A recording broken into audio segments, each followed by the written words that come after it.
من الشيطان الرجيم. بسم الله الرحمن الرحيم. يا أيها النبي إذا طلقتم النساء فطلقوهن لعدتهن وأحصوا العدة واتقوا الله ربكم لا تخرجوهن من بيوتهن ولا يخرجن إلا أن يأتين بفاحشة مبينة وتلك حدود الله ومن يتعد حدود الله فقد ظلم نفسه لا تدري لعل الله يحدث بعد ذلك أمرا فإذا بلغن أجلهن فأمسكوهن بمعروف أو فارقوهن بمعروف وأشهدوا ذوي عدل منكم وأقيموا الشهادة لله ذلكم يوعظ به من كان يؤمن بالله واليوم الآخر ومن يتق الله يجعل له مخرجا ويرزقه من حيث لا يحتسب ومن يتوكل على الله فهو حسبه إن الله بالغ أمره قد جعل الله لكل شيء قدرا واللائي يئسن من المحيض من نسائكم إن ارتبتم فعدتهن 3 أشهر واللائي لم يحضن وأولاة الأحمال أجلهن أن يضعن حملهن ومن يتق الله يجعل له من أمره يسرا ذلك أمر الله أنزله إليكم ومن يتق الله يكفر عنه سيئاته ويعظم له أجرا أسكنوهن من حيث سكنتم من وجدكم ولا تضاروهن لتضيقوا عليهم وإن كن أولات حمل فأنفقوا عليهن حتى يضعن حملهن فإن أرضعن لكم فآتوهن أجورهن وأتمروا بينكم بمعروف وإن تعاسرتم فسترضع له أخرى لينفق ذو سعة من سعته ومن قدر عليه رزقه فلينفق مما آتاه الله لا يكلف الله نفسا إلا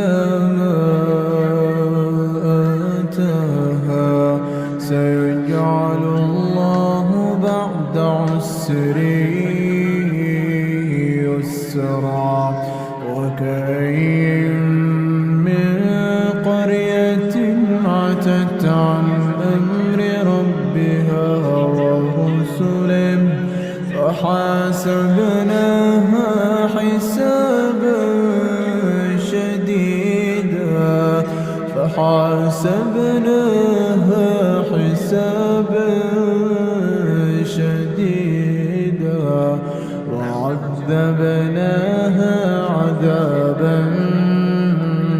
نكرا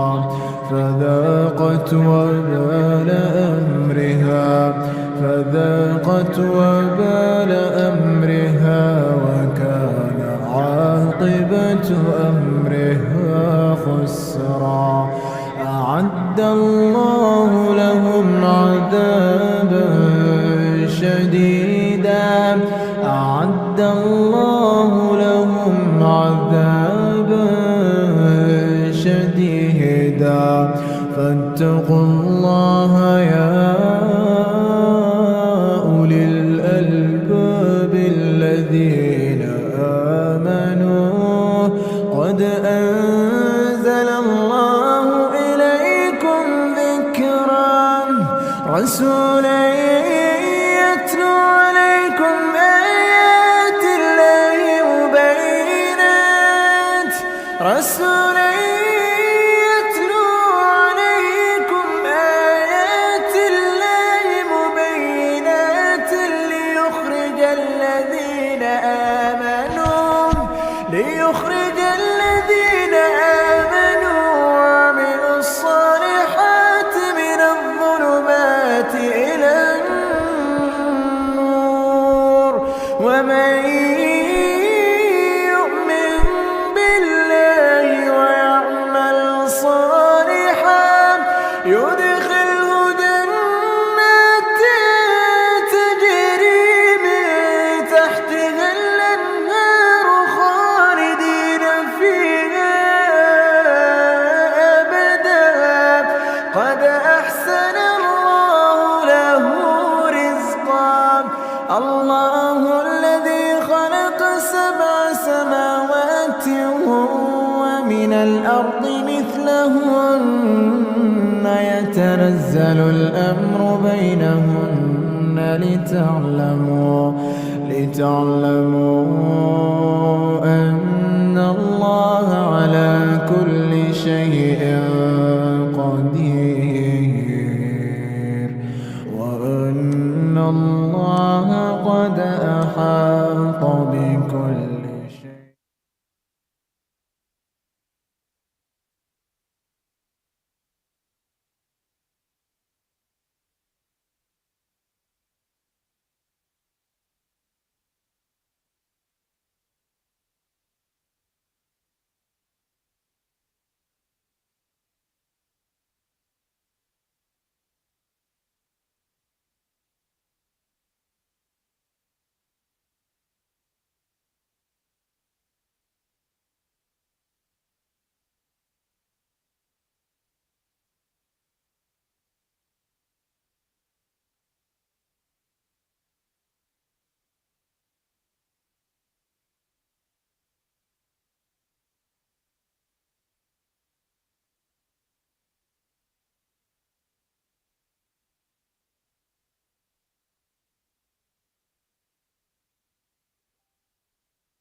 You know what that was?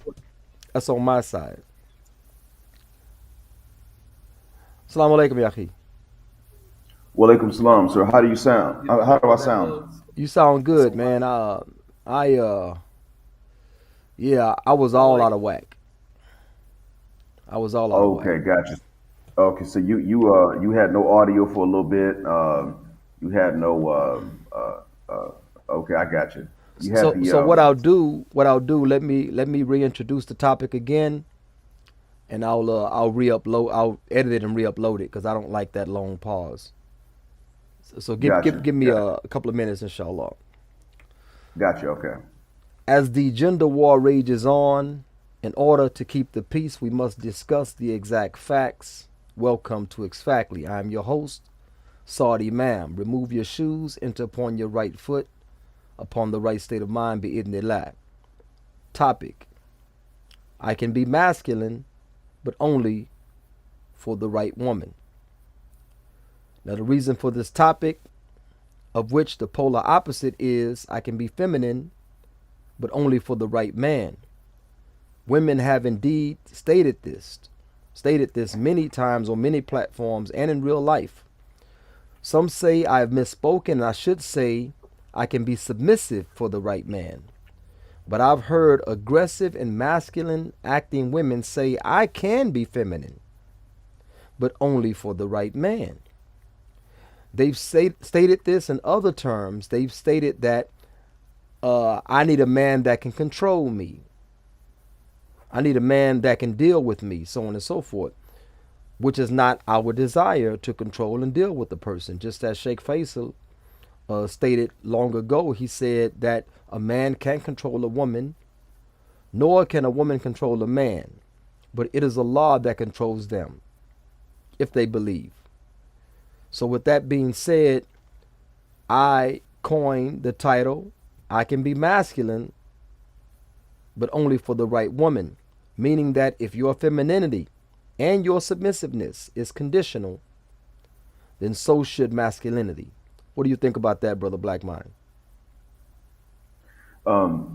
We absolutely are going to have to make really any kind of benefit conditional, and in an ideal context, of course, femininity and masculinity wouldn't be conditional. They would just be conditioned. They would be how we are. But since we're in a gender war in the West, and it is unfortunately a war, we men don't have a choice to capitulate. On the other hand, we don't really want to go out and just completely destroy women like we would in other wars. And so we're in a situation in which we're going to have to take these things and we're going to have to make them conditional, make them to where they're not readily available. Anything that's good that we have to offer, we have to do that because that's the whole gist of that's the gist of how we've been related to. That's the gist of how they've been relating to us, even outside the context of a gender war. Um, but I'm not going to say that we would turn around and act like women per se and imitate them. That's not fair to the women that aren't warring against men in any way. I'm simply saying that what we would have to do is we'd have to look at the things that we have that they like, the provision, the protection, the problem solving skills, and they act like they don't like the procreation. But there's a time when they want that too. We have to take all of that off the table, and we have to make that conditional. We have to say that if you're going to be conditionally feminine and conditionally submissive, then we're going to have to be conditionally masculine. What that really means is we have to be conditionally available. And I'm not really saying you turn off these things or you turn off your manhood. What I am saying is we have to be unavailable. You know what? When I say conditionally masculine, of course, I'm saying like opening the car door, walking on the street side of the sidewalk, that type of thing. You know, if the femininity can be turned off and on, which it should be a natural trait with women, right? Okay, but Yes. because of nurture, they learn to be masculine because they say, well, we got to fend on our own. Sister said today, matter of fact, because aren't men aren't forthcoming with protection and stuff like that, and we are out here by ourselves, which that has never existed in any society. But she said we're out here by ourselves, then we have to assume some masculine traits, you know. And but again, it, I can turn off, sir. I can't turn it off because it's natural with me and with you and with men in general. Besides some anomalies, right, some chemical imbalance, but I can turn off certain aspects, and if I turn off those aspects because you're turning off aspects, then that kills the relationship altogether. So in order to keep it together, the man continues his masculinity, you know, and then the woman at times behaves feminine when she doesn't feel threatened or can't have her way or what have you, or she gets her way, then she turns on the femininity. What do you think about that? Well, the thing is that the ladies in the West I think they've been told that men, by default, don't deserve anything that we might like from them unless we can supply a material standard of living that they like and that they see on TV. And of course, that material standard of living is going to be something that's unattainable to most people. I mean, you can look at Home and Garden TV if that channel is still in existence in the States. I remember watching that one, not because I wanted to. I would be at home in the evenings after work, and my wife at that time loved to watch that. And she got sick and tired of the life that we were living because we didn't have these things. I mean, we didn't have a trust fund.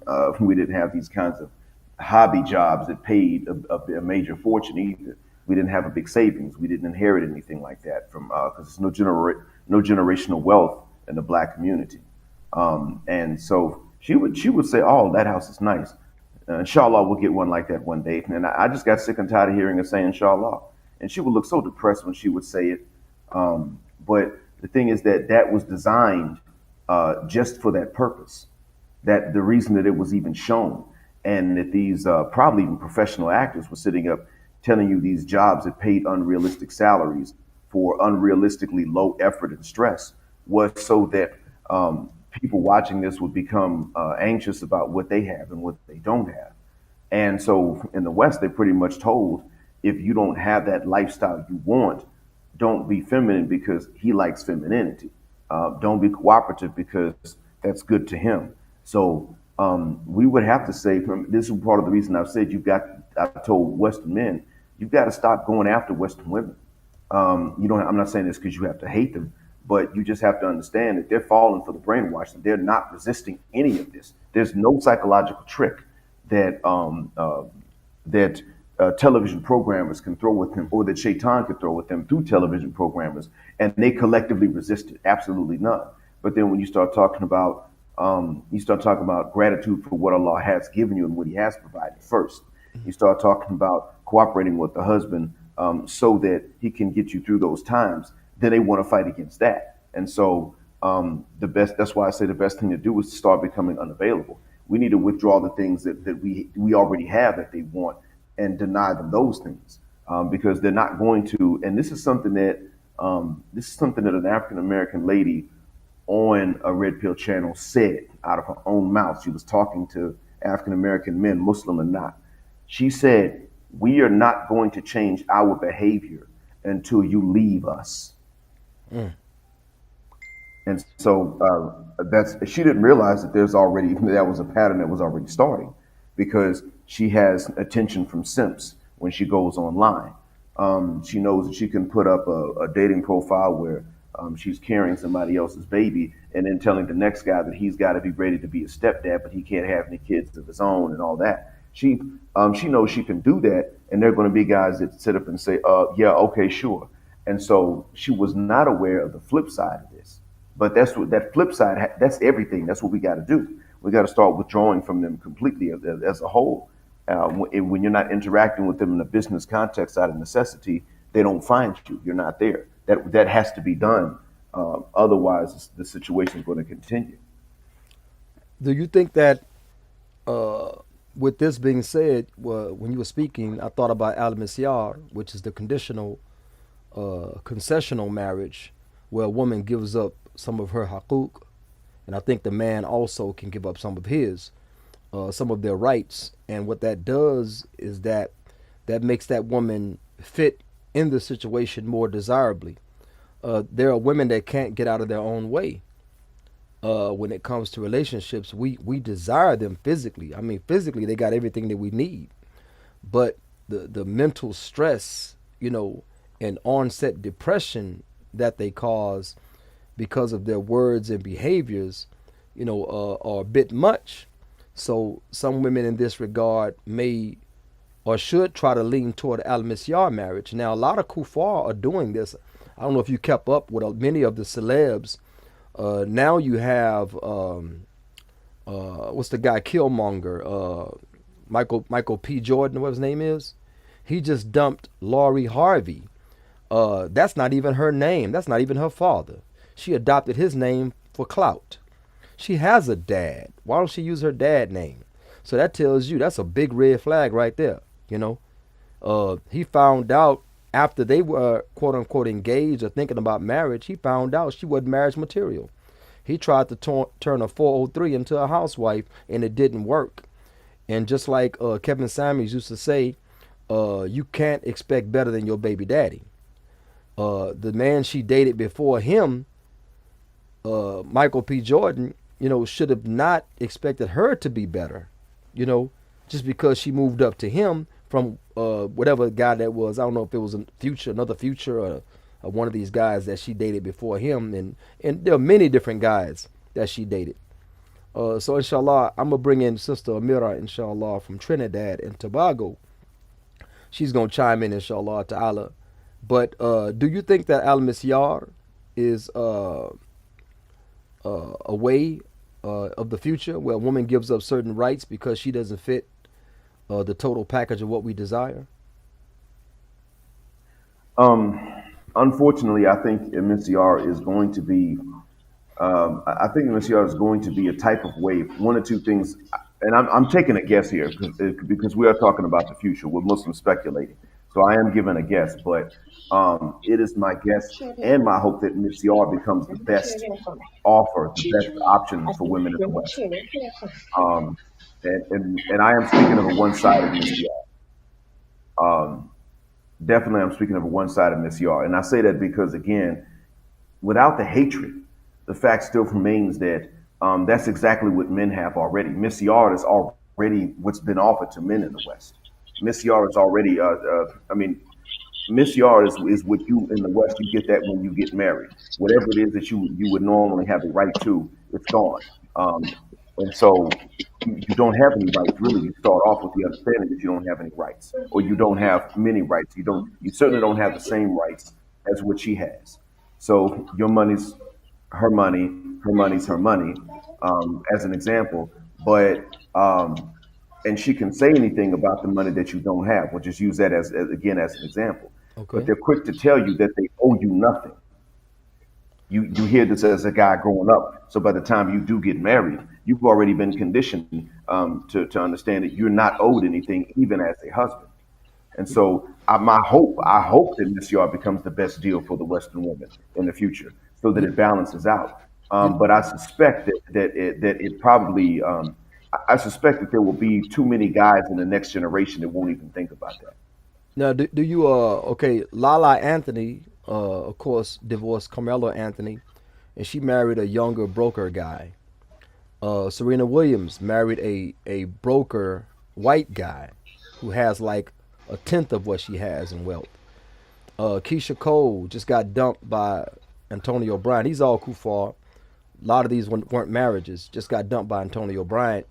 She just got with a younger broke guy, broker guy, basically. So they are practicing a form of al-misyar on the Kafir side because they are settling for men that are less desirable and less less status than they have societally. And like I say, for Muslims, this may be a wave of the future unless we as Muslim women and men can come together. And this is not for everybody. This is you get in where you fit in.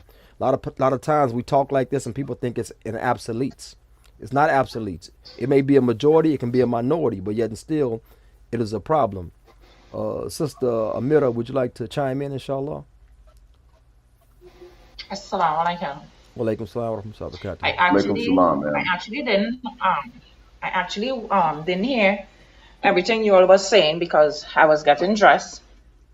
Okay. So I don't know if you want to repeat Well, the I tell you important what. parts. Let me ask you a question. Okay, Sister Isha Holder, she's a dear sister. I think she's from maybe the same place you're from, Trinidad and Tobago. I think maybe. I know she's from one of the islands. Basically, she cuts her accent on and off. Not like you. You're stuck, but she can cut she cut hers on and off. She said that she never met a masculine woman. She said she's never met one, and I was like, wow. A masculine woman. Yeah, she said she never met one,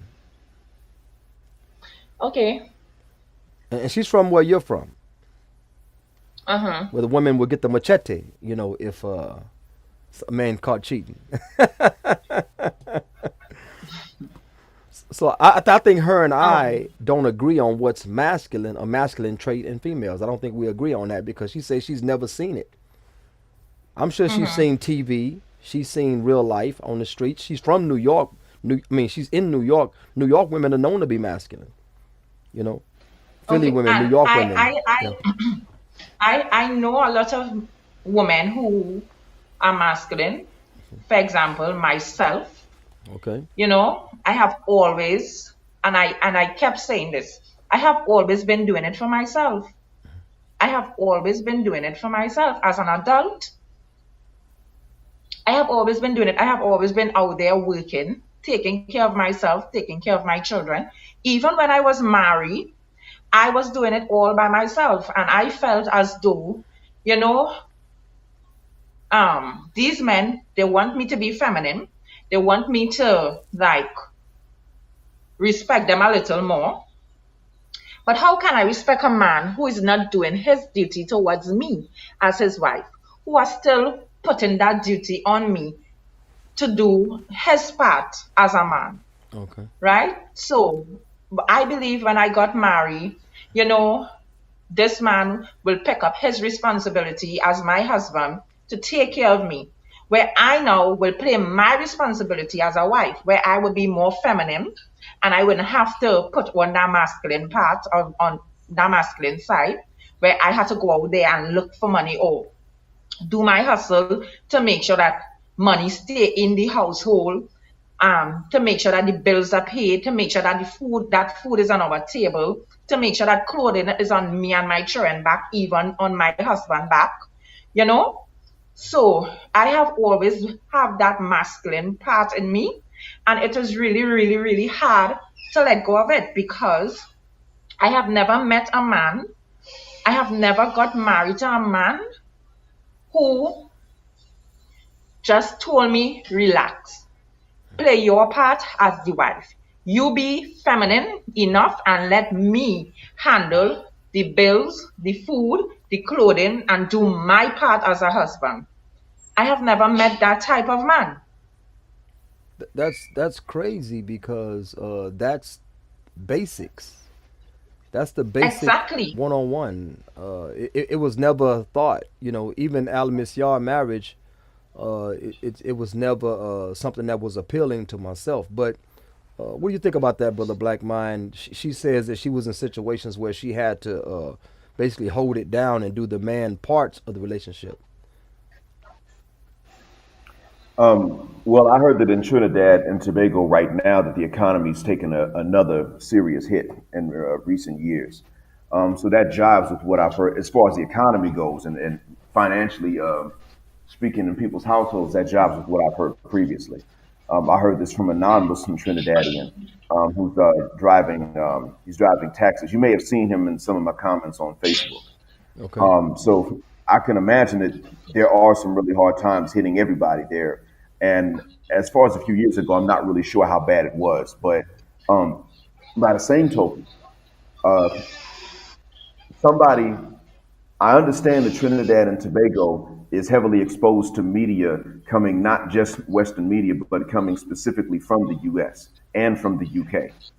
And so the question then becomes the standard of living. I have to live there to find out what the expectations are of most of the ladies, financially speaking.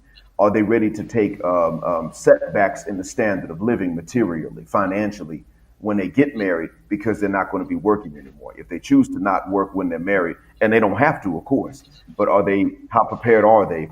From my understanding, from what I've been told by this gentleman, they're not ready to take those setbacks. Just like what I know is the case in the United States. You and I know in the U.S., the same woman that says, I'm not going to work when I get married, will not accept any sort of setback in the financial situation. So pretty much the man has to just somehow make what he previously made plus whatever she made in order to maintain that standard of living.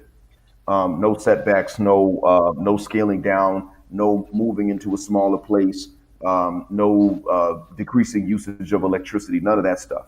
So I'd have to live in Trinidad to know exactly how most women in Trinidad feel about taking a setback in the standard of living. That's something that only Amira could tell us.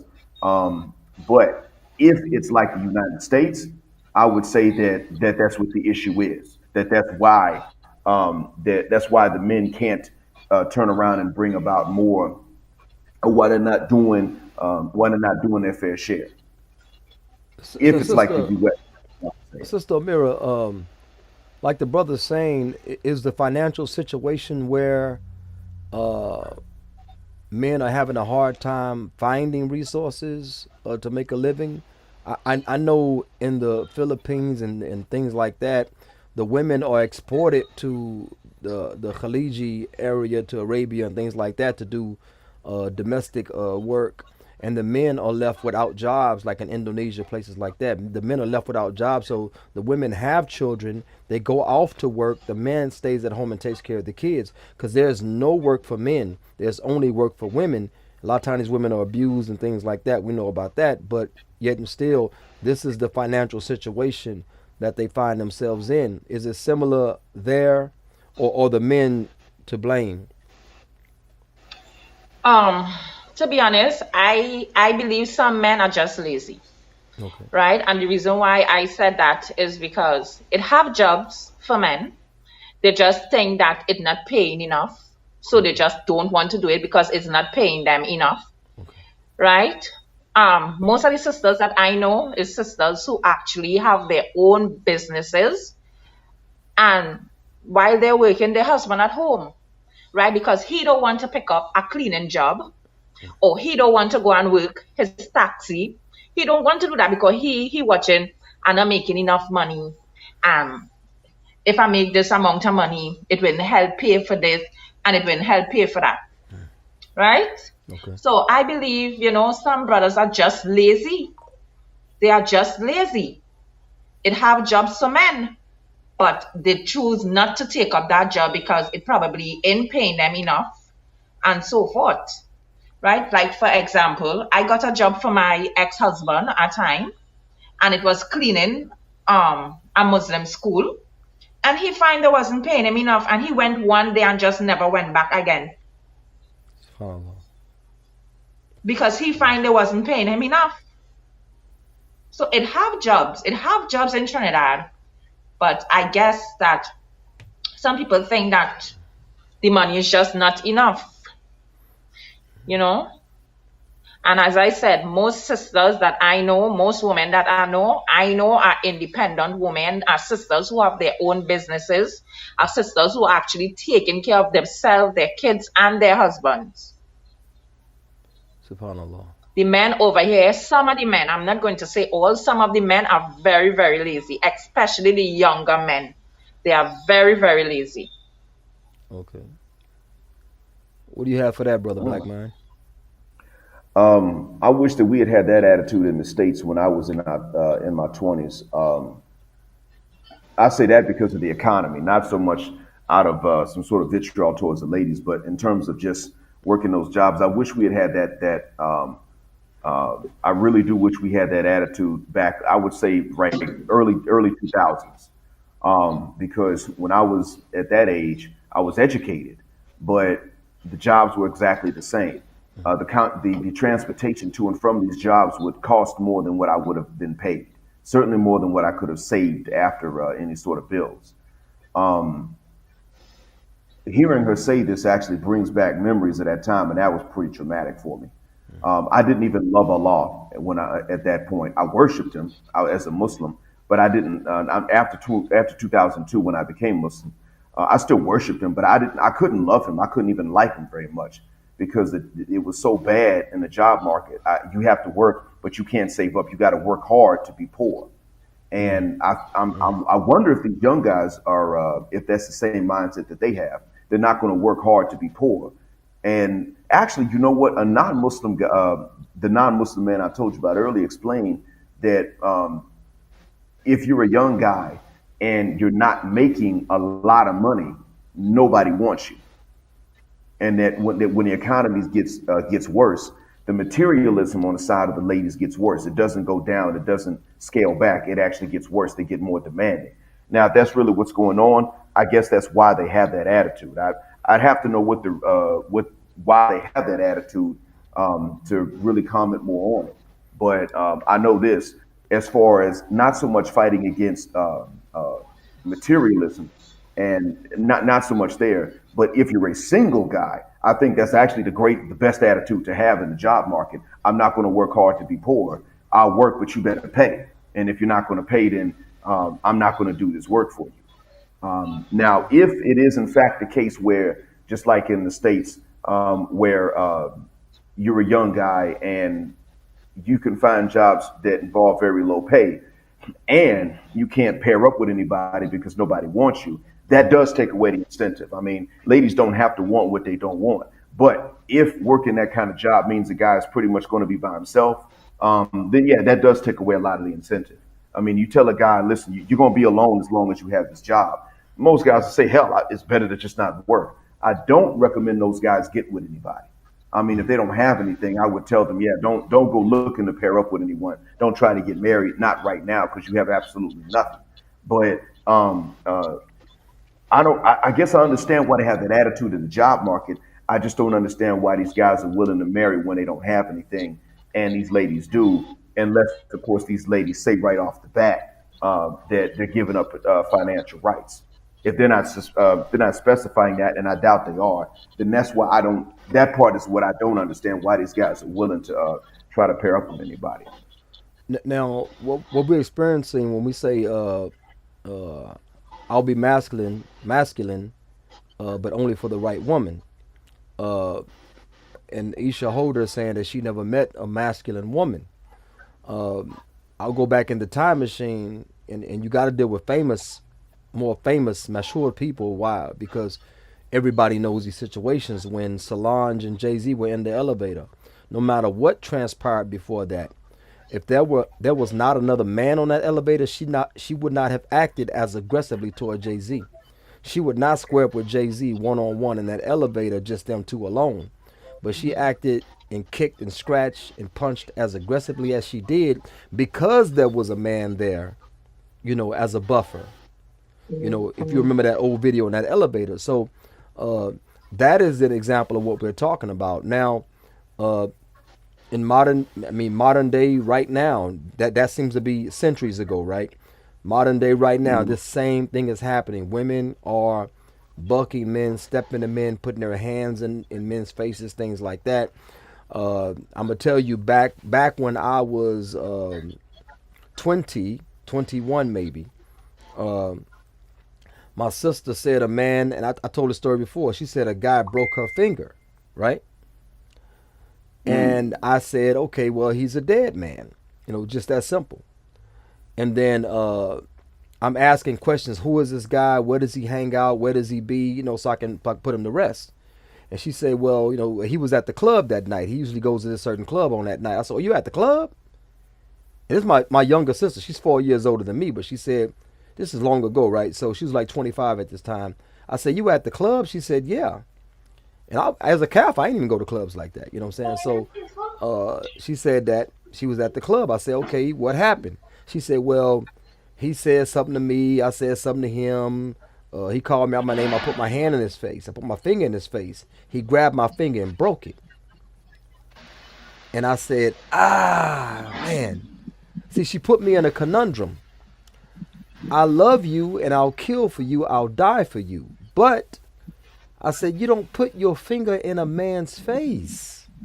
You know, and I'm Yep. not saying he justified at breaking her finger. That's my sister. I love my sister.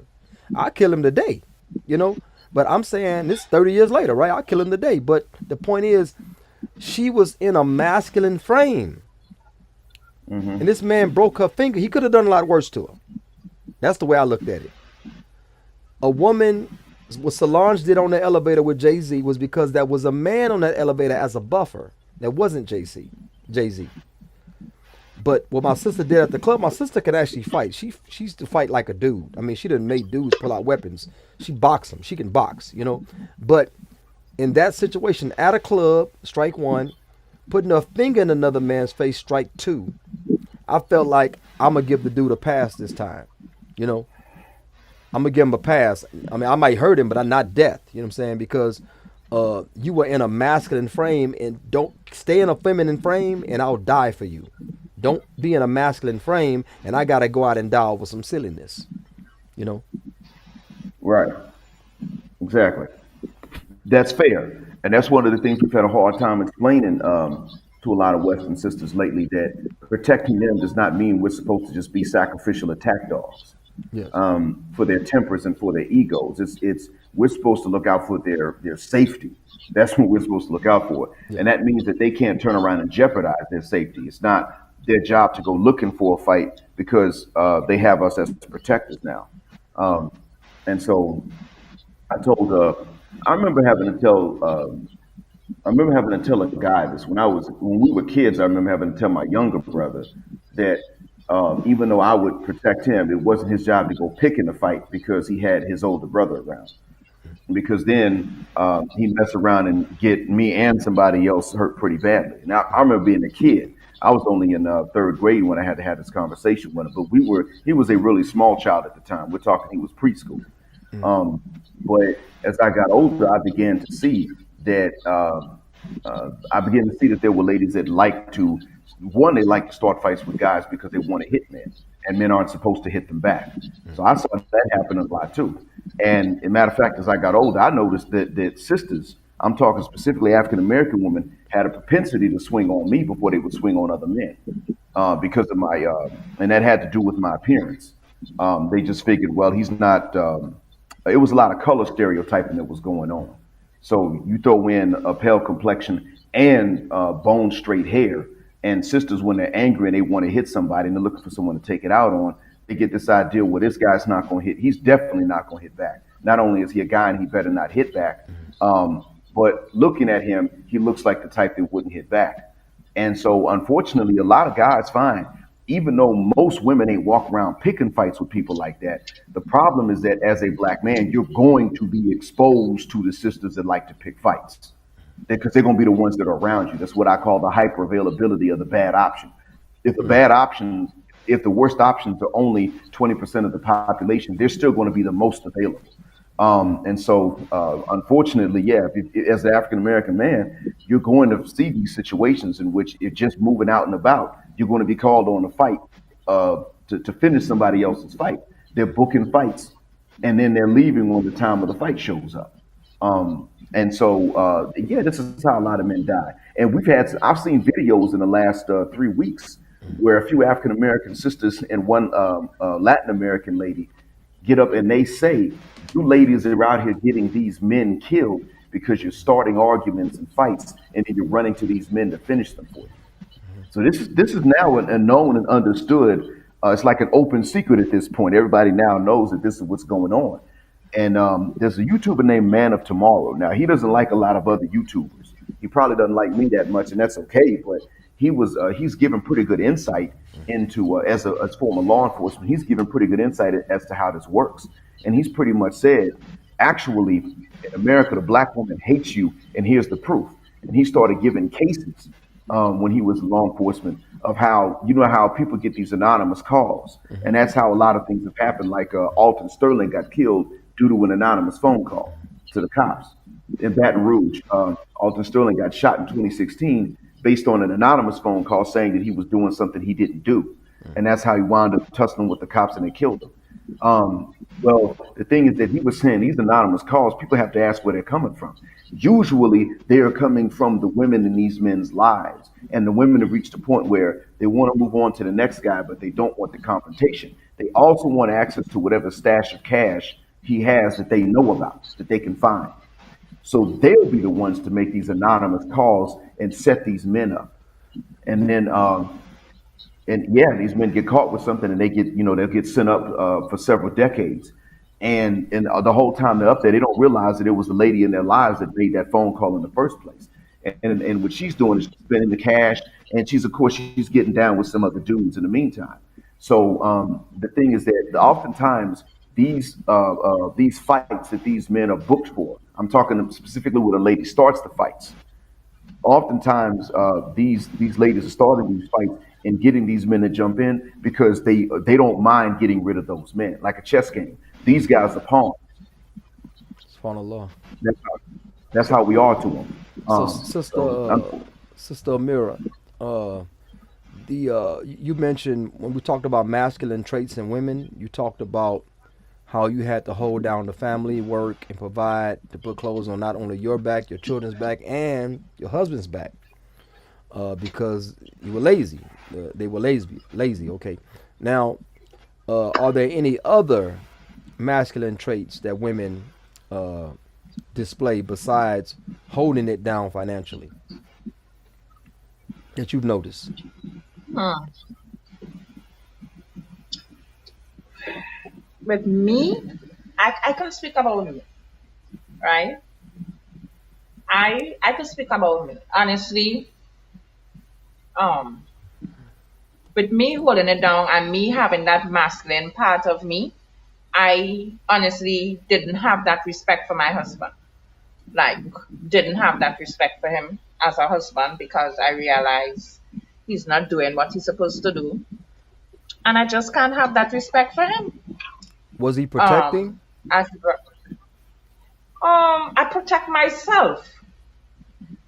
And the reason why I would say this is because, like, for instance, it had a time we was driving out my street, and it's a small street. So, a car was coming in, and I was going out. I was driving, right, and I was going out, but the the next person who was driving was a male, right? So that person fine, I should have wait for him to come in first, then for me to go out, right?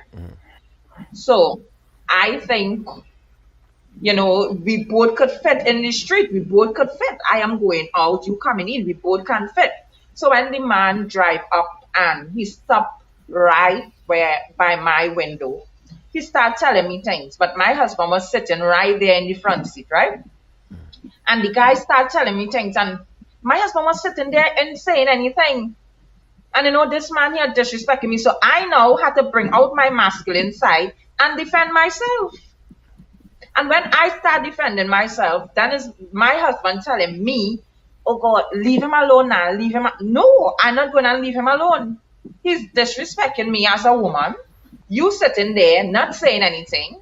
Then when I defend myself as a woman, because I saying that I have to bring out that masculine side, I'm not going to make no man feel as though they could speak to me anyhow, or feel, well, we use this slang here in Trinidad, or feel as though they could gangster me.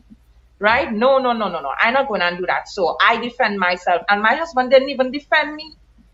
When I start defending. What was like, okay, the man is mouthing off, insulting you, right? Okay. What was your husband's role? What should he have done? I believe he could tell the man, yo, don't speak to my wife like that. Okay. Do not speak to my wife like that. And he didn't do that. He didn't do that. He didn't come. He didn't step in.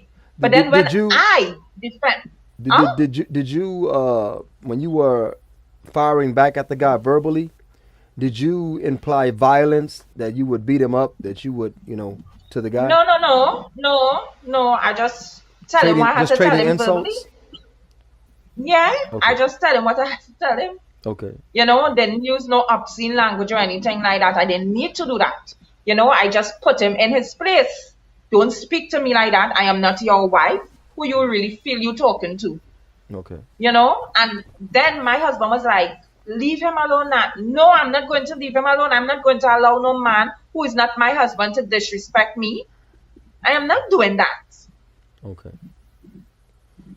So I just cannot respect a man like that. I cannot respect a man who is not playing his role as a husband. Do you feel like he was I scared? cannot do it. You feel like your husband was Huh? scared at that moment? Or do you feel like he was just apathetic? He didn't care? I don't think he was scared. I believe he's just not a person that like altercation. Okay. Do you think Like for that? instance, Go, go ahead. Go ahead. huh? Go ahead. Go ahead. Okay, like we had another incident. Like we used to go to the masjid, right, to pray, and we used to carry Uthman. And the people at the masjid, the brothers at the masjid, we used to have an issue with Uthman running in the masjid and so forth. But they never used to come to me or my husband. They used to go to Kamali, my 9-year-old, Okay. right? So when Kamali come to tell us, I was ready to go and let them know that is not Kamali child, that is my child. If you all have an issue with him, come to me. And my husband was there telling me, leave them alone. And, he couldn't even go to them as a man and say, you know what? Kamali is a child. If you all have an issue with Uthman, come to me or his mother. We are the adults here. He couldn't even go and defend my children like that. Okay. So I just couldn't. I wasn't disrespectful to say like to go out of my marriage and do things that is displeasing to Allah or displeasing in my marriage. I wasn't like that.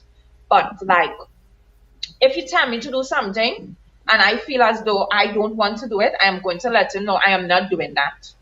I am not doing it. And that was because of the incidents of him not stepping in in his manly role, as you would say, right? Exactly, not providing, not maintaining, and not protecting me. I felt as though he had no type of love at all whatsoever for me. Okay. Because if you love a woman, obviously you would protect a woman. If you love a woman, you will provide and maintain for this woman. So I just never used to like obey him with certain things. But to like go out my marriage and do haram things, no, I never did that or anything like that. I used to answer him back. We always used to have an argument. I always answering him back. I always have an answer for him. So And that this was the was one it. that didn't work. One of the ones that didn't work. Yeah, this was the last one with the incident that, Oh, okay. Okay. my last husband. Yeah. I just What do you have on no, that, I brother can't Black Mind? respect. Huh? I was asking the brother, what does he have on that? Uh-huh. Um, I do have some ideas, but I want to make sure she finishes before I say anything. Okay. That way, I don't address something that's not there, or that way, I don't address a straw man accidentally. That's all. I'm finished. Did, I'm finished. okay. From your side of the story, yeah, it sounds like he was. Sounded like he was beaten and defeated. I don't know what the situation was that did it, but it sounded like he was beaten and defeated before he got married. And like, if you don't feel like he was just afraid of everybody, then like you, I don't necessarily think he was just walking around afraid and a coward. He may have gotten to a point in his life where I'm just guessing again. I admit I'm just guessing, but it sounds like he got to a point in his life where he figured there's just not any conflict that's worth it anymore. And if now Trinidad is like the Gulf Coast of the U.S. where I'm from, conflict gets deadly very quickly, very easily, because we have very, very bad tempers on the Gulf Coast of the U.S. I don't know if it's the same thing in Trinidad and Tobago, if conflicts go straight from an argument to a knife fight or a gunfight. I'm Yeah. not sure how quickly that. Oh, okay. If that's the case, if it's like that, then yeah, that's absolutely why. Because see, I noticed this when I left the Gulf Coast and I moved to Atlanta. I noticed the conflict resolution skills were completely different in those two areas, even though it was about um, you can get to you can get from the Gulf Coast of the U.S. to Atlanta in about 4 hours drive.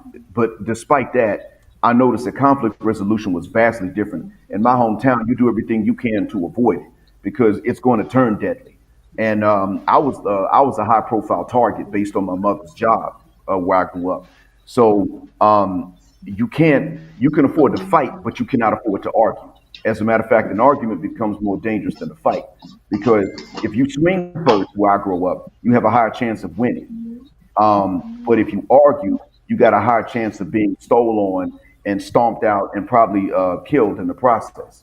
Whereas when I went to Atlanta, I found people were much more willing to not make the worst assumptions about you, to talk it out, come to an agreement. That's what I found was the case. Now, when this man was disrespecting you in traffic and he outright got disrespectful, I would have had to see the argument to really comment any deeper.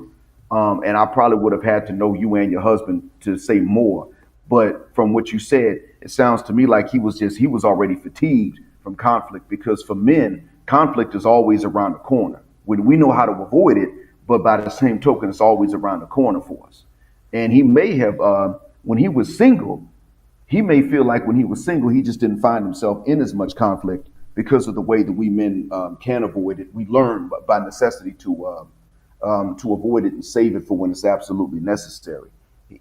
So he may have felt like I never even was near these arguments. I was never even close to these arguments when I was single, and now I'm married, and I'm on the cusp of arguing all the time because people don't know how to respect boundaries.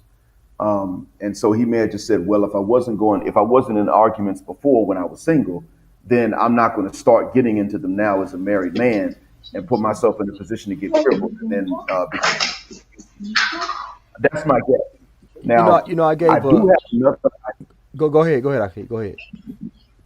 I do. That's my micro interpretation. I do have a macro interpretation, but that's beyond Sister Mira, her ex husband. It's beyond me. Anybody I married is beyond you, and that's another.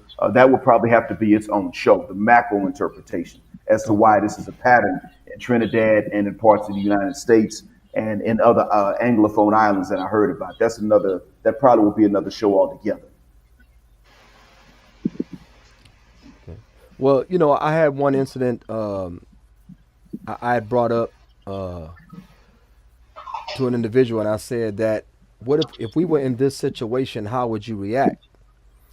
And the situation, the scenario was that we're walking toward the car, right? And there's an unsavory bunch of guys that start, verbally insulting you, right? I said, how would you react in that situation? And she said that, well, I would look at you, for you to handle it. Okay.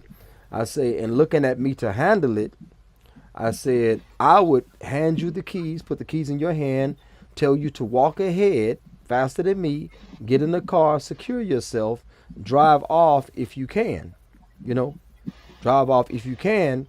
If you need to, I'll be coming soon after that. If we get in the car and we drive away, I'm gonna come back and I'm gonna lay a few of them down. I'm gonna lay a few of them down. That's my mentality. For their disrespect.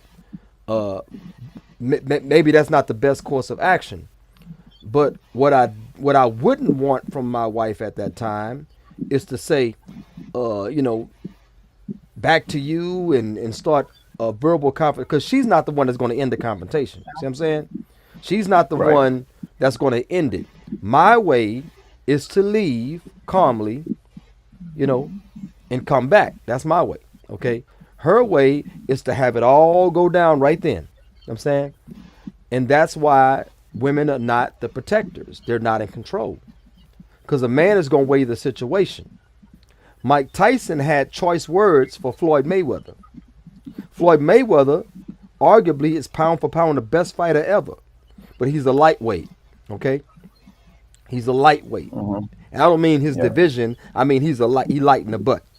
He's a midget and he's light in the butt. Okay? Mike Tyson has some choice words for him. He never said nothing back to Mike Tyson. Does that make him not a bad man in his weight division? No, it makes him intelligent. Because Mike Tyson hit him one time and he'll forget all the money he got. He'll be eating soup from a straw. You know what I'm saying, for the rest of his life. Mike Tyson hit him one time. Because the weight classes are night and day. So Mayweather is actually smart by not replying to Tyson, except in a respectful manner. 3-4 guys are mouthing off at my wife. It's gonna burn me up inside enough for me to drive away, Right. come back, and dump on them. I'm telling you, it's gonna bother me that much, and I probably wouldn't even sleep good until I did something, because it would really bother me. There's stuff that happened in Jahili 40 years ago. I'm still burnt about. Anyway, but I'm just saying. With that being said, that's my way of handling it. Her way is to turn around and give them what they're giving her. Now she's put me in a bad situation. She's put me in a real bad situation. And that's what I'm saying. A man being a protector, we have to be given the right to handle situations. And if our wives handle it for us, then we're not the men. So we'll be masculine for the right woman. But we cannot be Well, masculine. We cannot be masculine for the masculine, because that's gay. yeah. And additionally, if you let them handle the conflict, you're going to be dead. Because one thing we have to understand is that they're going to, in most cases, even if a woman does not mean you any harm, she's going to put her ego first in many cases. Because if she doesn't mean any harm, she's not malicious, she could still just forget. I mean, the word nisa in Arabic comes from nisyan, as you know, which means forgetfulness. And that's also the word for people in general. That's the word for insan and Yeah. nas. And that's our primary trait. It's forgetting. But as you know, the male is called Decker because of the memory, and the ladies didn't call it Nisa because of forgetfulness. So yeah, they'll get upset and get into it and mess around and book a fight for you that they're not going to be participating in to help you. That is very true. We Yeah. men and women are going to have very different ways of dealing with conflict, because for us, we have to all of a sudden we have to all of a sudden get violent. Somebody's got to all of a sudden get violent in order for there to be violence. And so we have to gauge, is he about to hit me, and do I need to hit him first? Yes. And even then, that's going to be jail time, because whoever hits first is the one that the cops, they have to lock them up in most cases. Even if the cops understand, they got to put somebody in handcuffs when there's a fight. And so I understand why it is that men don't go right off the handle, right off the bat. And that's because if she's firing back at a man, verbally speaking, the man probably will not hit her. If a man says the same things to her, that man's going to hit that man that said something, even if even the aggressor is going to hit the man that's just verbally defending himself. That's absolutely going to be the case. And as a matter of fact, one of the things that happens is that see, as guys, we understand, if you're not a coward but you're violent, then you pick fights with people that are you think are an even match for you. That's if you're not a coward but you're violent. But most violent men tend to be cowards, so they're always looking for an easy fight, and that's why they're going to say something to your wife if they're in a group and you're by yourself with her. That's when they're going to do it. They're not going to do that when you are with her and then you're also with her brothers and your brothers. That's not, and he's by himself or he's with only one of his friends. They don't do that. They don't act that bad when they're outnumbered or when they're outmatched. They're going to do stuff like that when they're outmatched, when they got the clear advantage. And so they're setting traps. They know what they're doing. They know that they're setting traps. And you're the one that says, even though I can handle this, I'm not walking into this trap. And you got to remind your wife that was a trap. So the way to deal with it is not to walk into the trap. The way to deal with it is to come back and blindside them later on. I mean, there was a time when a cafeteria worker one time, when I was eating with my wife back in the States, and my daughter was a baby. And one of the workers was he was being nice to the baby. Oh, hey, sweetie, how you doing? But he used an inappropriate term. And I looked at my wife and I said, did I hear him correctly? She said, yeah. And I realized she had an attitude with me because of what the dude said. So I said, okay, got it. All right, thanks a million. Now, I never told her what happened to this guy later on. Because by the time Yeah, I didn't tell her about that because, for one, me telling her what that could have implicated somebody else Yes. or me, for that matter. So Yeah. I knew the best thing to do is just don't say anything, because then the question could be, well, how do you black mind know what happened to this dude Yeah. that you had a motive to hurt? Yeah, no comment. You see, I can only say it now because I'm out of the states and the statute of limitations has passed. But at that time, the statute of limitations hadn't passed, so somebody could have been implicated. I would have been hard pressed to prove that it wasn't me, and I wasn't going to give up whoever did it. Yes. You see what I'm saying? So if it wasn't me, then why would I turn around and give up the one that acted in my interest? So the thing is, I had to just go ahead and accept the fact that she was going to have an issue with me forever because of that, because she was not going to know, she wasn't going to understand that I wasn't afraid of this dude. She You was know, that there's was a never going. there's a statement was made by several people, but when men meet each other, we understand there is at least a low level expectation of violence. Now, women may hear that and say that's stupid. Why would you, you know? Well, because men are we're beasts. You know what I'm saying? We are violent creatures. You know, you can look around the world and see what's going on, and a lot of that stuff is caused, because of relationships, that violence that happens. Uh, if you spend time in prison, you listen to the stories. They say behind every successful man is a woman. A lot of time behind every incarcerated man is a woman too. You know, but low level violence expectations, what men go through when we meet each other. There's at least a low level. Sometimes it's a high level, at least a low level of violence expectations. I like when you say that women book or she booked a fight. Because see, managers have taken fighters and lined them up with opponents that they were not ready for because the money was right, right? And what did Hmm. that boxer do? He fires his manager. He fires his manager. He said, "Dude, you trying to get me killed? I'm not ready for that." So me, let's say I was with the sister and we're driving. I'm on the passenger side, and the guy, felt as though he should have been given right of way, instead of her trying to cross at the same time. And he had some choice words. I would have said, "Hey, hold on, man. Calm that down. I understand where you're coming from, but calm that down and have a nice day. Move it around." You know what I'm saying? That's what I would have said to him. I wouldn't have hurled back the same level of insults that he started with, and I wouldn't allow my wife to, yell back either. Just as when I got stopped, we were on our way to Amu Yusuf's house actually, long ago when he was married. We were on his way to his house for a dinner, and my wife, she's in the room right now actually. But my wife at that time, we were on the way there, and the police pulled me over. Seems arbitrarily pulled me over, right? He ran the plates on the car. It wasn't my car, but what happened was the cop ended up arresting me for some tickets, right? So we didn't make the dinner. She was clearly upset. She started saying stuff to the cop, and I'm trying to get her calm down, calm down, calm down. Now I gave him a browbeating on the way to the station. We got to the station. He reached out his hand and tried to shake my hand. After he unhandcuffed me, he tried to shake my hand. I'm like, "I'm not shaking your hand, dude."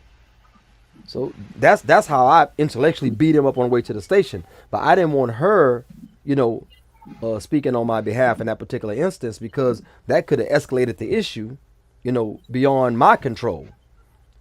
You know, so and that is the issue within itself. Often fights are booked by managers. We used to call the wife a manager. Wives are very good managers. So sometimes they book fights for us. We're not ready. We haven't trained like that. And at that time, I did not train to fight a whole cop. You know, I'm pretty good now, but I did not train at that time to fight a whole cop. So I didn't want her speaking to book that fight for me. I fought him intelligently on the way to the station to the point where he felt bad about arresting me. You know, he felt bad about it. Hmm. So that is one particular issue. Now, the one thing I want to bring up was that are we as men forcing? I'm gonna ask the sister first. Are we as men in our inabilities or lack of taking responsibility? Are we causing women to assume masculine roles? Is it our fault? Um, yeah, because if you all are not masculine, we don't have a choice but to be masculine. We don't have a choice. It's not like, you all giving us the choice to stick to our role and just be feminine. No, Or you are all are not giving us that choice are to just be women feminine. So if are women forcing men to become LG HD 4K TV? Because uh, if women are assuming masculine roles, are they forcing? Because see, men are naturally masculine, right? Women are naturally feminine. mm-hmm, Because men don't handle their mm-hmm. responsibilities, women are becoming more taking on the role of men, becoming more quote unquote masculine. So are women, masculine women, forcing men to become LG, LG HD TV? Um, I would say yes or no because I know of some women who rather their husband to be home when they're out there working. You know, so I would say yes. It go both Um, ways. We are so um, masculine now that we just rather the men and them to stay home and didn't do anything, and we go out there and work, and the men and them stay home and watch each children. Yeah, I think everybody um, role change up. The men want to take the feminine role, and the women want to take the masculine role. They wipe my a face. question What's wrong about with your my face? question. What's wrong with my face? You talking about my gray hairs? Somebody said wipe my face. SubhanAllah, brother It's, Hamid.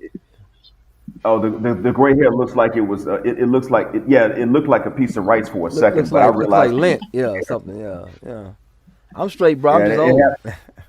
It happens to the best of us. Yeah. So now I had a question about your question when you were asking her about women forcing guys to become for HD TV. I know what 4HD TV means, but Yeah. do you mean literally into other dudes, or do you mean are you saying just not acting masculine? Well, I mean, we're dealing with polar opposites. I'm masculine for the right woman, so we're dealing with polar opposites. What's the polar opposite? If men are forcing women to Well, be masculine, are Mm-hmm. women forcing men to become, Fruit Loops? okay.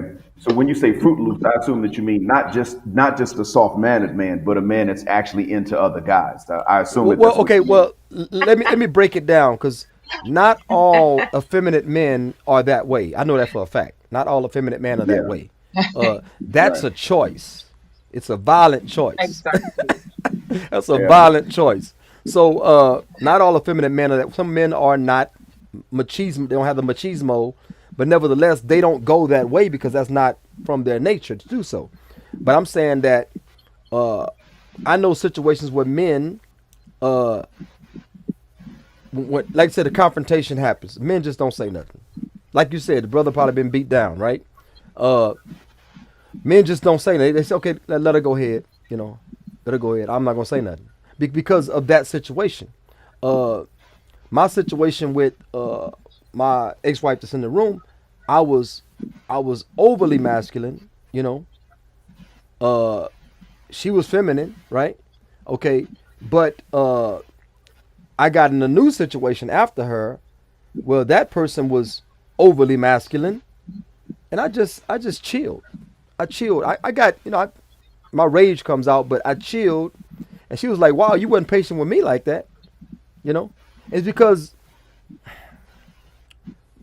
you try to learn from your past experience. So in this situation, I just toned it down. I just toned it down. I didn't go to the other team, but I toned it down. Okay, I got you. I see what you mean. You picked up a past. You changed up because of what you learned from before, Yes. and she wasn't. And I can, to a certain extent, I can understand why she would say, "Wait a minute, you weren't that way with me." Because one thing I don't do is I don't respect a woman's so-called right to learn from a past mistake at my expense. Even I'm that way when it comes to ladies. Like in other words, if she was overly trusting of the wrong dudes before, I don't ask for blind trust myself. But if I find out that's how she was, and then with me she's always on guard and got these barriers up, then I'm out the door. Right, I'm out the door that same day. I don't say, well, you learn from the past per se. What I say is, yeah, that was kind of dumb because I'm never the one that gets that blind trust.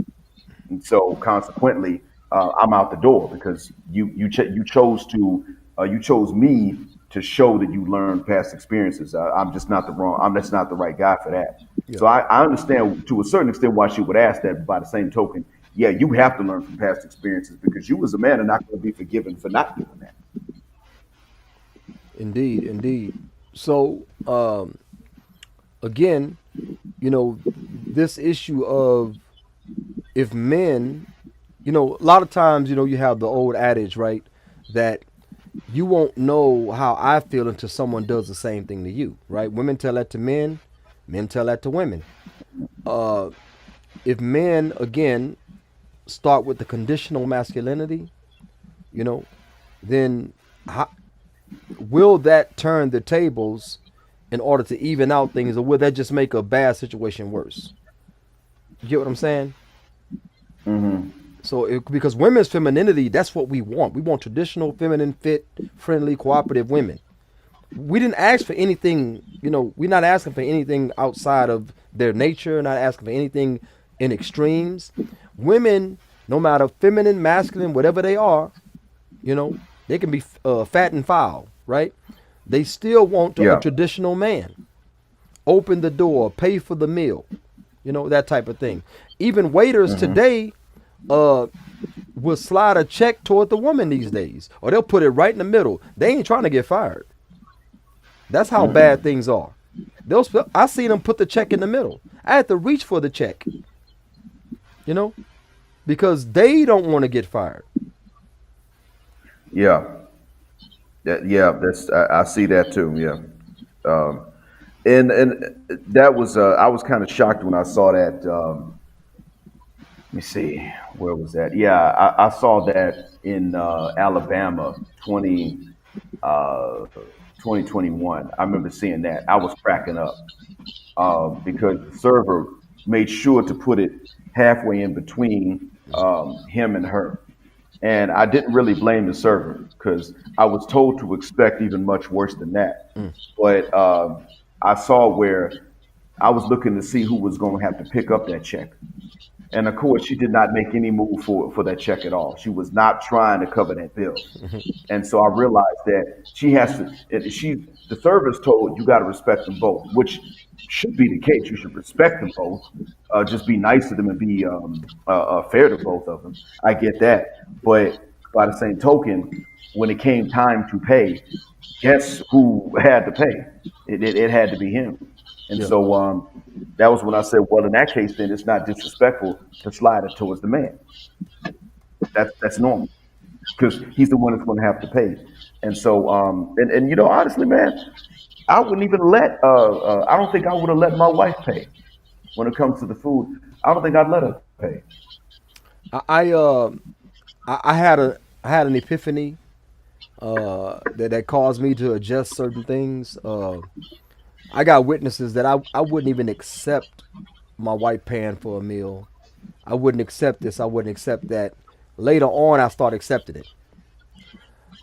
When you give and give and give and you don't get anything in return, I'm not saying speaking of ill on my anybody. I'm just saying that you're in the mode of giving. You're in the mode of protecting and providing, maintaining. Right? That's your mode.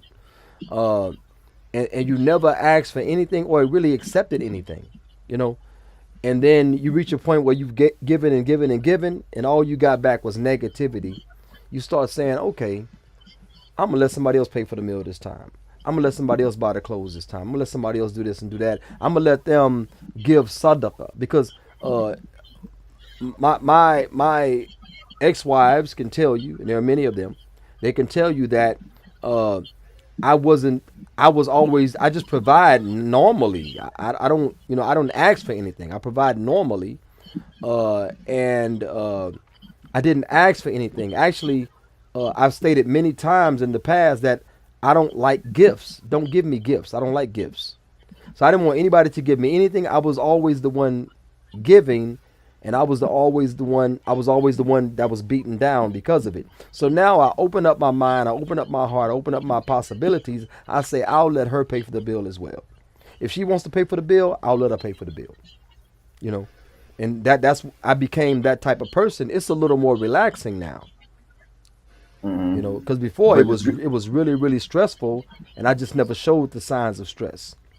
I mean, at the end, not stressful paying the bill, but at the end of the day, at the end of the relationship, I was left at, you know, zero again because I gave everything. Well, it's good that you started off the way that you did and that you worked your way into what you are now. Because coming from a lady's standpoint, just to be fair, if you start off letting them pay, sometimes, even if it's just sometimes, they may remember the times they paid and forget the times you paid and see you completely differently from how you are.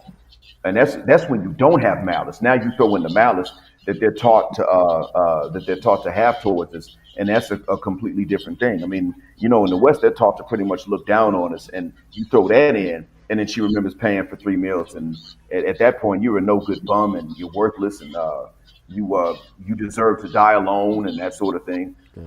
So it's good that you started off the way that you did and set a track record up like that.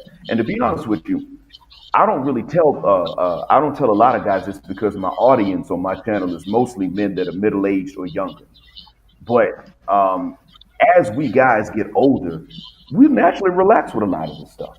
Okay. It just happens. You and I are roughly the same age, I think. But my father even said, I'm no longer the silverback that I used to be. And sometimes just to tease your mother, when she says, well, what you want for lunch? I'll say, whatever you want is fine. Sometimes I'm indecisive just to tease her and to give myself a break. I'm not the chest thumping, table slamming silverback that I used to be when you were a kid, when I was raising y'all, and I had a lot more pressure on my shoulders. He pretty much told me, and I realized, okay, so he's calming down even if he doesn't mean to, and that's probably going to happen to the rest of us if we live long enough. And so, to a certain extent, I mean, we remain masculine. He still looks and behaves like a man, but when it comes to taking on the stresses of that, as we Yeah. get older, we're going to stop doing that, and that's a good thing.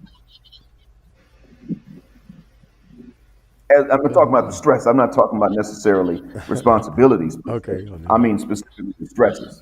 We'll stop doing. We'll stop taking those things on, and that's part of why it is that at our ages now, we could be ready to defend a lady, but we aren't going to sit up and do a whole lot of arguing, and we're not going to put on a display before we do. All right, Aki. I know you have to go, so I don't want to keep you past your time. Uh, I'm about to bring in another guest, and Mm-hmm. it's gonna be two women against one. So, subhanallah. Oh my goodness, man. Well, at least Amira is not. She's not coming out with the gloves and the brass knuckles. So I think that at least I can say I doubt she's going to just jump you for no reason. I got doubts about it so far. Amira, you can prove me wrong or right. Um, but listen, thanks for being patient. Amira, thanks for being patient with my long-winded sermons and my khutbas. I'll still be in the chat, but you know, when my hands are free between the task of getting ready for work. But so I'll be listening. But if you get jumped, I'll come in and back you up, inshallah. So, all right, Aki. Yalla. All right. Shukran as always, Aki. Assalamu alaikum wa rahmatullah.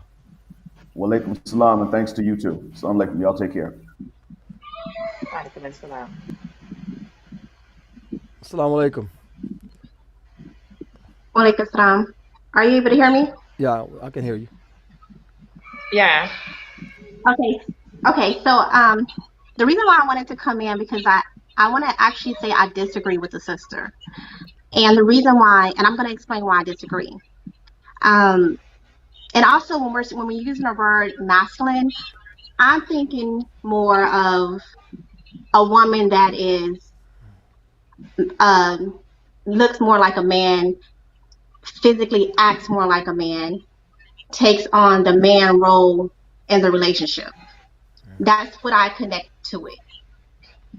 So I think it's a difference between that and becoming emotional when you get upset And so when we get upset, which Allah subhanahu wa ta'ala, that's one of the things that He tells us not to do, not to become angry, right? So when we become angry, you see that higher pitch yelling, more of defensive mode. And to me, that's what it is. It's you're being defensive about somebody, saying something hurtful to you or harming you, right? I don't see that as being like being the man in the relationship.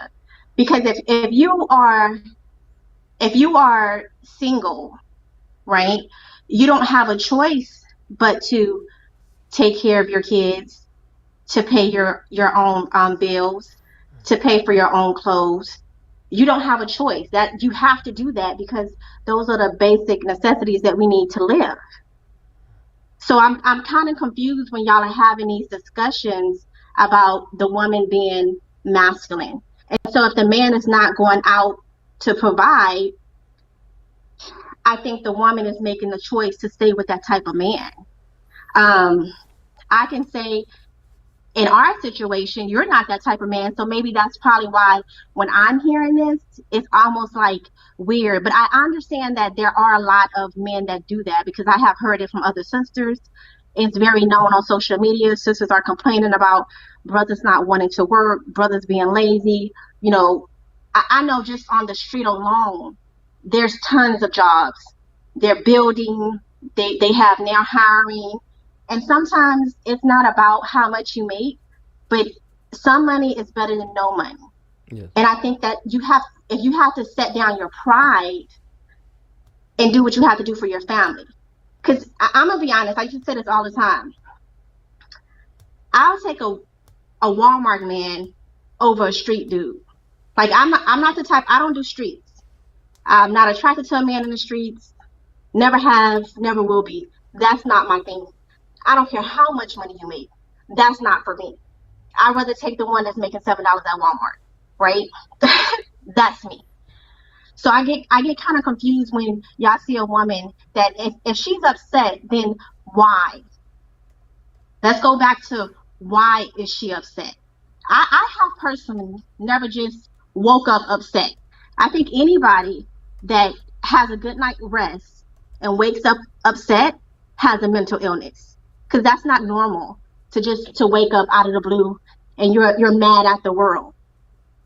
People get upset for reasons, right?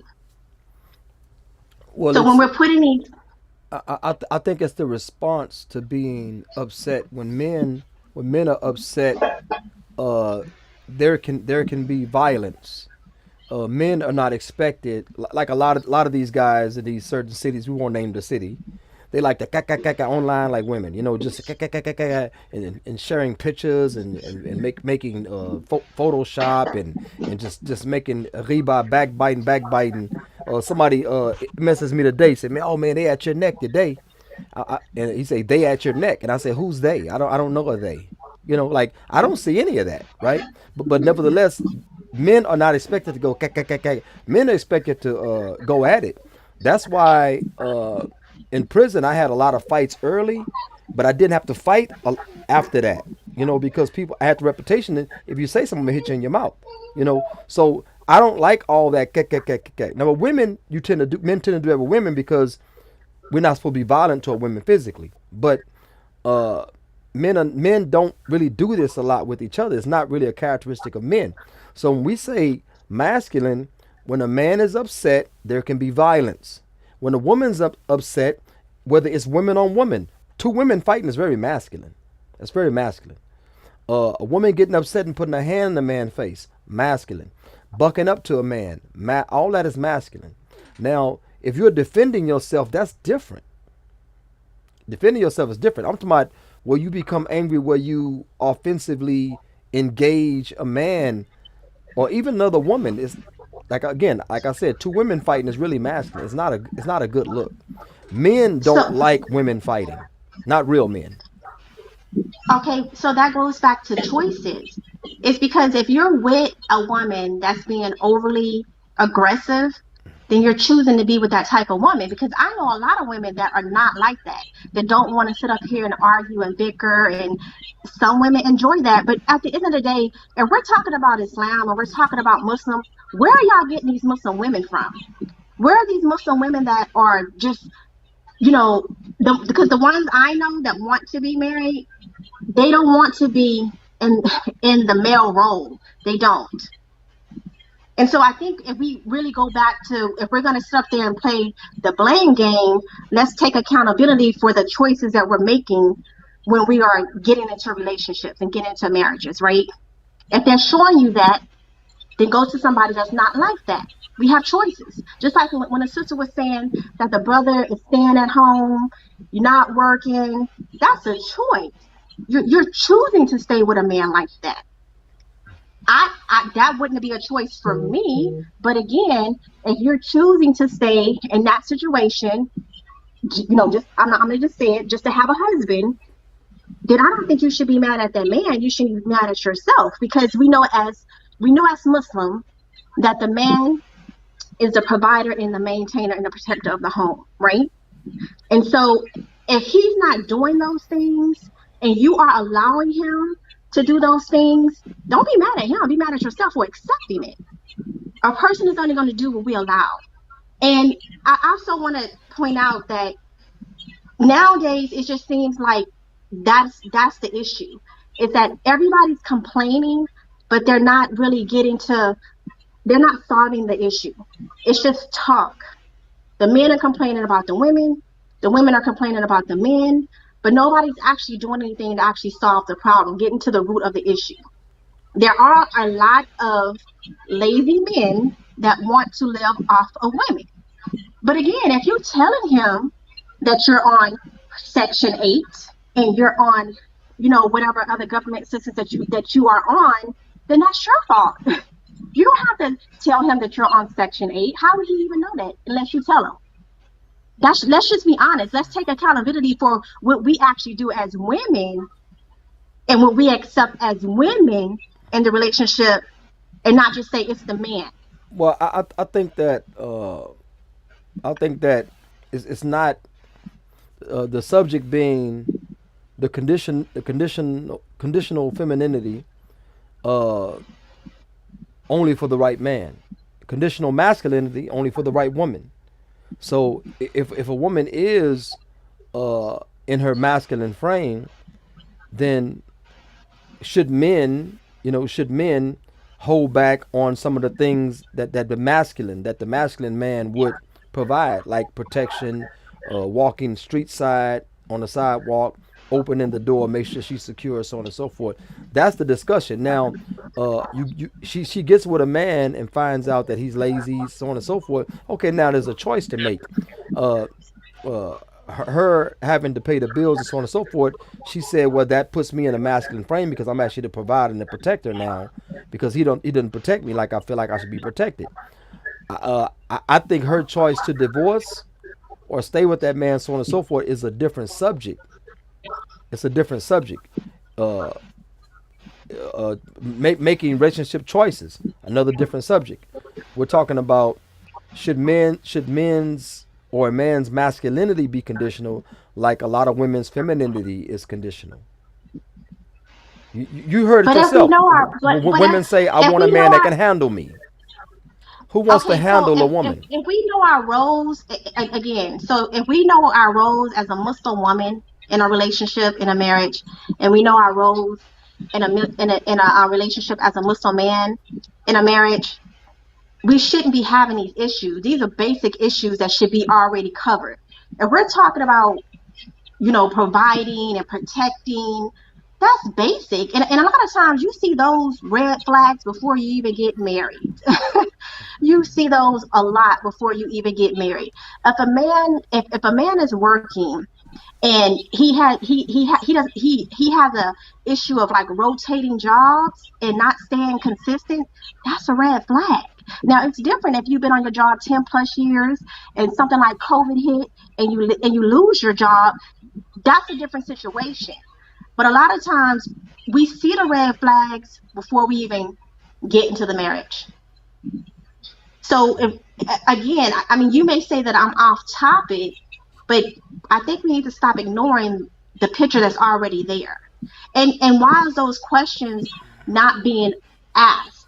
You know, what is your work history? How long you've been working? What is your financial status? Depending on, you know, whatever the sister bills are, whatever the case may be, right? If those questions are already asked before marriage, then a lot of these issues, when we're talking about where I have to come in and he's lazy and he's not doing that, you can kind of already pick that up before you even marry the person.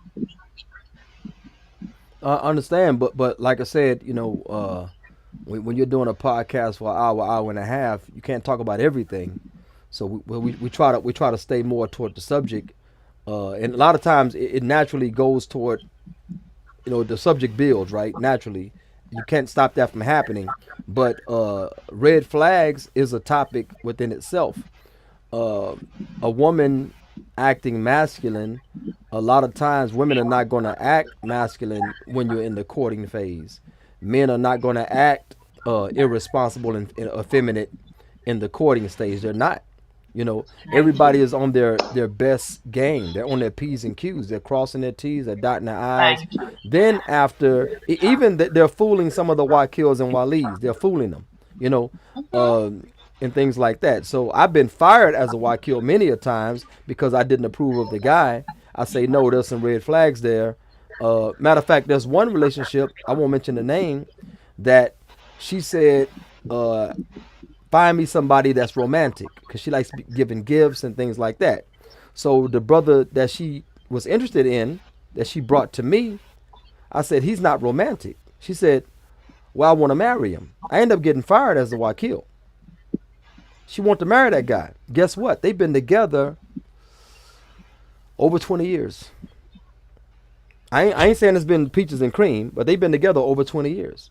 So my call was that you wanted somebody romantic. So if you want somebody that pays the bills, you want somebody that protects and so on and so forth, those are noble traits to look for in a man.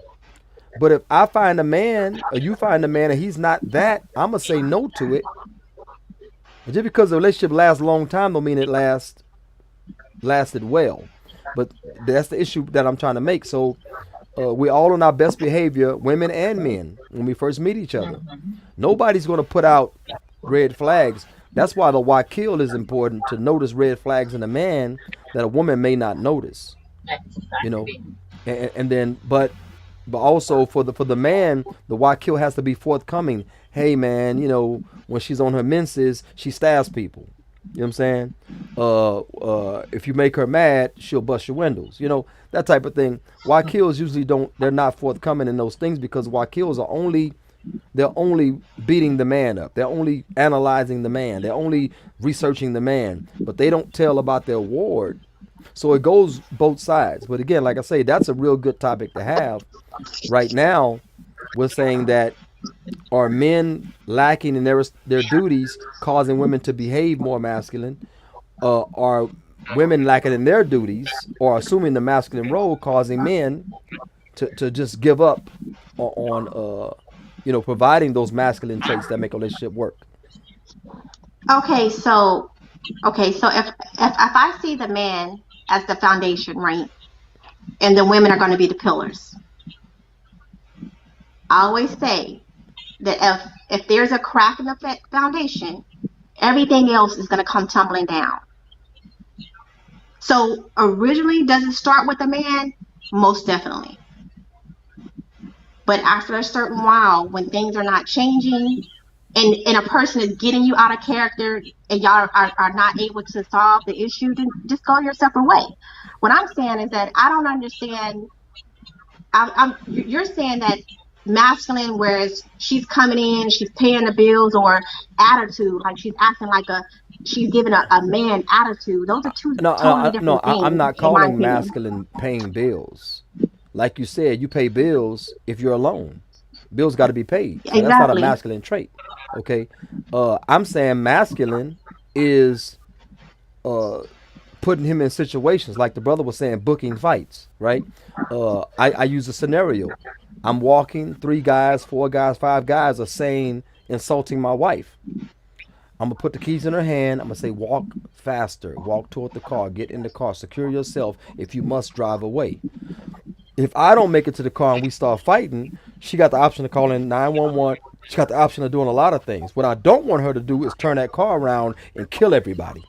What I don't want her to do is start turn around and start mouthing off at the guys and put me in a really bad situation when I'm trying to control the situation as much as I can. Okay, that's masculine. That's masculine. Uh, uh, you know, uh, uh, uh that's not being raised right, because well, if but we're we talking about go back, masculine. We're not talking about how people are being raised, because most people in society are being raised by it's single okay. moms. But what I'm saying is that she has to know her husband. She has to know her husband, because if I was, if let's just say if you and I was in that situation, I wouldn't say anything because I know you have it. I know that I knew that about you. So if she has a husband that she knows that's going to defend her, you don't have to say anything.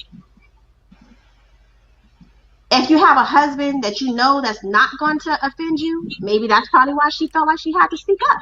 But everything is But I knew if situational. something happened to me, I would just call. Everything I is would just make a call. situational. See, you can't. Uh, they got couples live for 50 years together, and then they 60 years together, they die together. Okay, they never went through a situation where a bunch of little dumb Negroes or whoever or thugs were insulting his wife. Never been in that situation. So you don't know how your husband is necessarily going to react unless you know his past, okay, in those situations. But Yeah, the point is, I'm saying that a woman should not step into a masculine role because she feel like her husband is not doing his job. She shouldn't. She going to make the situation worse. Okay, remember the time I got arrested? We was on our way to Yusuf House for dinner, right? For yes. the tickets, right? Because your y'all friend had name was on the plate on the plates or whatever. But okay, you could have made that Mhm. situation worse for me if you would have continued. This, right? The situation could have got worse for me. It would have been more than traffic tickets. You know, so I'm saying, like, whether you know how your husband would react or you don't know, you have to let him be the husband and deal with him when y'all get home safe. I feel like you should have started a whole bunch of mess and got both of us killed. And he'll say, I don't feel like that. I feel like I handled it well. You know why? Because we're both here, calm, and safe. You know, a woman, it's the man's job. He's always responsible. A woman is not responsible. But when she steps into that role, now the wheels can come off because that's not her role. And she can't fight those guys. She can't do a better job than you fighting those guys. So why should she book the fight? Let the man book the fight. Let the man deal with it.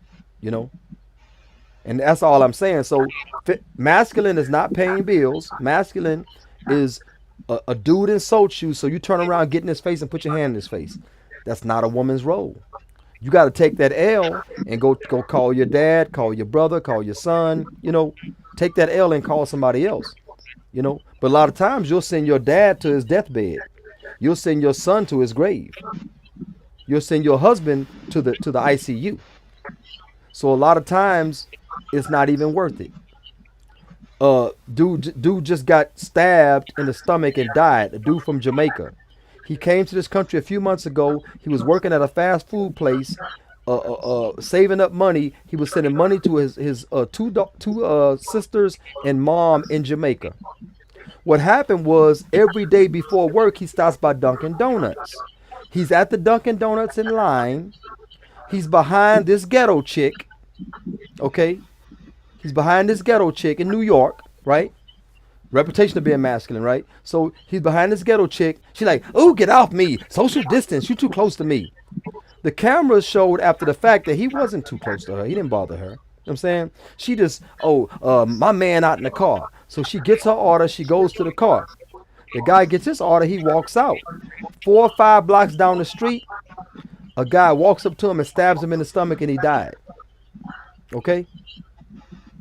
You see what just happened there? Her being in a masculine frame got that dude killed. A dude that everybody likes, that wasn't street, that was just taking care. He was working in America, sending money home to his two sisters and his mom. So, That's but the you're energy I'm talking talking about. about you're talking about conflicts outside the household. Well, we're talking I about thought y'all were kind of masculine talking women, about. not masculine wives. Masculine women, we're talking about women with masculine traits. We're talking about should men also be conditional with their masculinity? If women are going to be conditional with their femininity. And I'm just using an example of this woman being overly aggressive too masculine. You know? She could have turned around and said, "Hey, sir, COVID, this and that, I'm hypochondriac, whatever, could you back up a little bit?" She threatened him before she left the store. That's why they connected the couple to the death. She threatened him before she left the store. And that's a woman acting outside of her frame. That's all I'm saying. It just, we shouldn't go through that. And if if that's because of what men are not doing towards their responsibility, I don't know.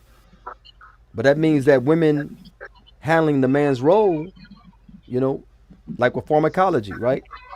If you're getting foreign drugs into your system, your body gonna shut down sending certain chemicals. It's gonna shut down its own pharmaceutical processes, and that's all I'm saying. So uh,